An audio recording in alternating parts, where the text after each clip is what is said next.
हे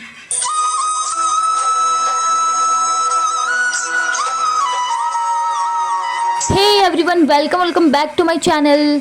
चलिए आज आपको लेकर के चलते हैं रांची के एक ऐसे मंदिर में जिसे औरंगजेब के दौर में हिंदू जमींदार ने बनवाया था। और आपको बता दे, यह मंदिर रांची के बोड़िया में स्थित है। और यहाँ के जाने के रास्ते में आपको कई सारे सुंदर सुंदर मंदिर देखने को मिलेंगे। रांची ही नहीं, झारखंड के सबसे प्राचीन मंदिरों में से एक है बोड़िया का मदन मोहन मंदिर। और कहा जाता है कि यह मध्यकालीन भारत में प्रचलित वास्तुशिल्प का बेजोड़ नमूना है। इस मंदिर का निर्माण ग्रेनाइट के पत्थरों से किया गया है। 367 साल पुरानी इस मंदिर की खूबसूरती आज भी उसी प्रकार बरकरार है जिस प्रकार यह अपने समय में हुआ करती थी। यह मंदिर 12 खंभों में टिका हुआ है जो इसकी वास्तुकला की विशेषता को दर्शाता है। और आपको सबसे इंटरेस्टिंग बात बता दें, इस मंदिर के छत पे एक पंचसोखा बनाया हुआ है जिसकी वजह से जो भी बारिश का पानी है वो उसमें संरक्षित हो जाता है। उस समय के जो हमारे पूर्वज थे उन लोगों ने इतना आगे का सोचा कि उस समय के उस काल में भी उन लोगों ने पंचसोखा का निर्माण किया और यह आज तक कभी नहीं भरा है। इस मंदिर में मदन मोहन जी यानी कि भगवान कृष्ण और राधा रानी की पूजा की जाती है। 1953 में मंदिर से मूर्ति की चोरी हो गई थी। बोड़िया में लक्ष्मी नारायण तिवारी ने मदन मोहन मंदिर की नींव रखी थी और इसके निर्माण में 17 वर्ष लगे और संवत 1722 में मंदिर बनकर तैयार हो गया। मंदिर में कैथी भाषा में लिखे शिलालेख के अनुसार इसके निर्माण में 14,001 रुपए की लागत आई थी। और आप समझ सकते हैं कि 1953 में 14,000 कितनी बड़ी रकम रही होगी। कहा जाता है कि पहले के समय में यहाँ पर अष्ट धातु की मूर्तियाँ रखी गई थी, लेकिन मूर्तियों के चोरी हो जाने के बाद इसे अब पीतल की मूर्तियों को यहाँ पर स्थापित किया गया। यहाँ के गर्भगृह में महिलाओं को का जाना वर्जित है, वहाँ महिलाओं को जाने नहीं दिया जाता। मंदिर के गर्भगृह में पुजारी के अलावा किसी को भी जाने की अनुमति नहीं दी गई है। विशेषकर महिलाओं के लिए गर्भगृह में जाना वर्जित है। लेकिन परिवार में किसी कन्या के विवाह होने पर विदाई के पूर्व गर्भगृह में नव दंपति प्रवेश कर पूजन करते हैं, जिसमें कन्या राधा रानी को सिंदूर अर्पित करती है। इसके बाद प्रवेश की मनाही है, यानी कि उसके बाद अंदर नहीं जाने दिया जाता है।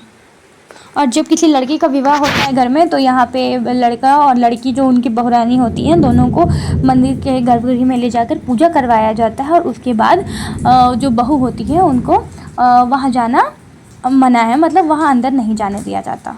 जन्माष्टमी का दिन था जिस दिन मैं यहाँ गई थी। आप देख रहे हो कितने अच्छे से सजा हुआ है पूरा मंदिर और यहाँ पे लड्डू गोपाल को रखा गया और सभी एक एक करके वहाँ जा रहे हैं, लड्डू गोपाल के दर्शन कर रहे हैं, मदन मोहन जी के दर्शन कर रहे हैं और उन्हें झूला झुला रहे हैं। और मुझे भी सौभाग्य प्राप्त हुआ इन्हें झूला झुलाने का।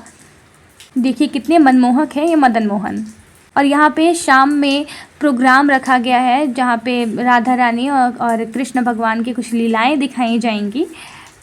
चलिए आपको लेकर के चलती हूँ और दिखाती हूँ कि आगे यहाँ पर कैसे शाम की तैयारी की जा रही है और भोजन की तैयारी की जा रही है। यहाँ पर शाम के समय यहाँ भोग लग जाने के बाद यहाँ पर भंडारा का पुख्ता इंतज़ाम किया गया है। आप देख सकते हैं कितने ज़ोरों शोरों से जन्माष्टमी की तैयारी की जा रही है। अगर आप रांची में रहते हैं या रांची के नज़दीक कहीं पे भी रहते हैं तो यहाँ पर ज़रूर आएँ, मदन मोहन मंदिर आकर मदन मोहन जी के दर्शन करें और यहाँ के वास्तुकला को देखें कितनी ही भव्य तरीके से इस मंदिर को बनाया गया है। ये मैं आपको यहाँ के बाहर का नज़ारा दिखा दे रही हूँ ताकि अगर आप यहाँ आओगे तो आपको मंदिर पहचानने में थोड़ी आसानी होगी। मंदिर के ठीक बगल में यहाँ पर माता रानी का भी एक मंदिर है। हमारा तो मन ही नहीं मान रहा था यहाँ से जाने का, लग रहा था कि जितने भी प्रोग्राम्स यहाँ होने वाले हैं सभी देखें उसके बाद ही जाएं, लेकिन हमें निकलना पड़ा क्योंकि हमारे पास और भी बहुत सारे काम पड़े हुए थे जिसकी वजह से हम यहाँ रुक नहीं सकते थे। तो हम निकल गए भगवान को प्रणाम करके। बहुत ही सुंदर मंदिर बनाया गया है यहाँ पर। और ये देखिए यहाँ पर आप जाएंगे तो यहाँ पे और भी ऐसे मंदिर दिखेंगे आपको, ताकि आपको जाने में आसानी हो। ये जो मंदिर अब मैं आपको दिखा रही हूँ भगवान भोलेनाथ की, ये बहुत ही ऊंची मंदिर है जो आपको रोड से ही दिख जाएगी, तो आप समझ सकेंगे कि हाँ इसके अंदर ही जाना है हमें। ये देखिए यही गली है, इसके अंदर आप जाएंगे यहाँ से तो आप पहुँच जाएंगे मदन मोहन मंदिर। चलिए चलते हैं सुहाना सफ़र और ये मौसम हंसी करते हुए रांची के फ्लाईओवर में।